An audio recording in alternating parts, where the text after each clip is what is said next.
السلام عليكم. بالله عليك يا شيعي دقيقتين من وقتك الثمين. دعنا ننظر نبذة بسيطة جدا من جمال دينك الصحيح. يقول لك: فوثب علي عين فأخذ بتلابيبه، يعني تلابيب عمر، ثم نتره فصرعه ووجاء أنفه ورقبته وهم بقتله، فذكر قول رسول الله وما أوصاه به. تمام. في هذه الرواية أن علي بن أبي طالب ضرب عمر ولم يخاف على نفسه ولم يخاف على الإمامة ولم يمارس التقية. وعندكم الذي ما يمارس التقية كافر، لأن التقية 19 الدين. تخيل يا شيعي عندك الكذب 19 الدين، ولهذا أنتم تعتبرون أكثر الطوائف كذبا.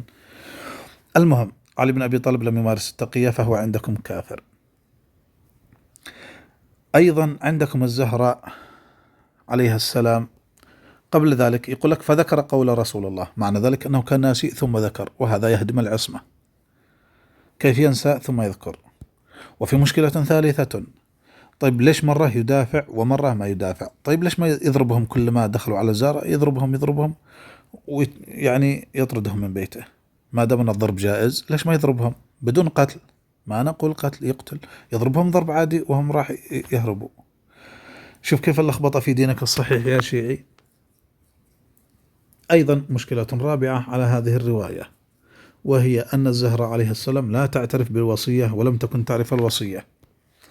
والدليل على ذلك أنها قالت لعلي بن أبي طالب، شوف كما في بحار الظلمات: يا ابن أبي طالب، حتى ما تقول يا أمير، يا ابن أبي طالب يعني زعلانة منه. يا ابن أبي طالب، اشتملت شملة الجنين وقعدت حجرة الضنين، نقضت قائمة الأجدل، يعني تشبه أنه جبان مثل الجنين. لو كانت هناك وصية ما تعاتبه الزهراء، ستقبل يعني بالخضوع وكذا اتباعا للوصية، لكنها لا تعترف بالوصية. أيضا قالت له: أضرعت خدك يوم أضعت حدك. شوف، يعني تتهمه أنه يضيع حدود الله وأنه لا يدافع عن عرضه. هذا الزهراء تتهمه أنه جبان. أول من اتهم أمير المؤمنين عين أنه جبان هو الزهراء كما تقولون. ولا أحد يقول لي الرواية ضعيفة، الرواية مكسرة الأضلاع، الرواية علماءكم يقولون أن الزهراء خرجت عن حدود الأدب التي لم تخرج من حظيرتها مدة عمرها، يعني يؤمنون بهذه الروايات التي فيها سب لأمير المؤمنين عين. شفت يا شيعي، شوف كيف تناقض دينك الجميل. حتى عندما تفتخر بشجاعة علي بن أبي طالب والزهراء والحسين فأنت تعتبرهم كفار لأنهم لا يؤمنون بالتقية. لا دين لمن لا تقية له، ولا إيمان لمن لا ورع له. اتقوا على دينكم فاحجبوه بالتقية، فإنه لا إيمان لمن لا تقية له. يعني يقول لك يحجب دينه، يعني مثلا الصادق وكذا يحجب دينه عن الناس، عنده دين خاص والناس يفتي لهم فتاوى توافق أهواءهم. ولذلك الشيعة هكذا يعتقدون، أن أهل البيت كانوا دائما يوافقون فتاوى النواصب ويتبعونهم في كل شيء ويخضعون لهم، والدين الصحيح محجوب. ما شاء الله، أنا أفدي دينكم يا شيعتنا وحق أضلع الزهرة. شوف كل هذا ناهيك عن الولاية التكوينية. عندهم الولاية التكوينية والاسم الأعظم، ويعلمون ما كان وما يكون، وعندهم علم الأولين والآخرين. أنا والله العظيم يا شيعة لو عندي العلم فقط علم سأعلم كيف أنجي نفسي، سأهزم أوروبا وأمريكا وإسرائيل بالعلم، لأنهم هم أصلا ما تطوروا إلا بالعلم.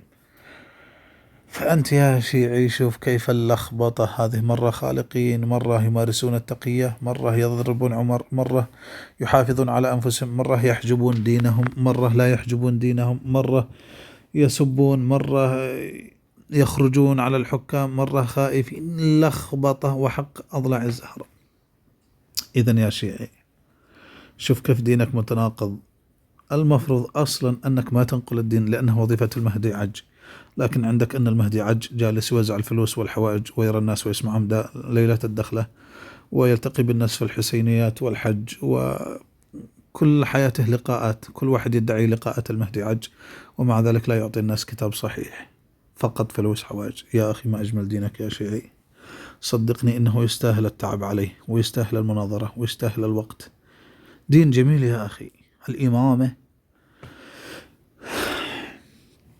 حسبنا الله ونعم الوكيل يا شيعة. بالله عليك يا شيعي ابحث عن دينك. أنتم عندكم يقول العلماء لا يجوز التقليد في العقيدة. يا أخي ابحث عن الإمامة هذه التي أصبحت تكفر بها حتى البطيخ، وتكفر فرق الشيعة، وتكفر الزيدية والإسماعيلية وكل فرق الشيعة بسبب هذه الإمامة. يا أخي ابحث عنها قليلا، شوف كيف التناقض في دينك الجميل.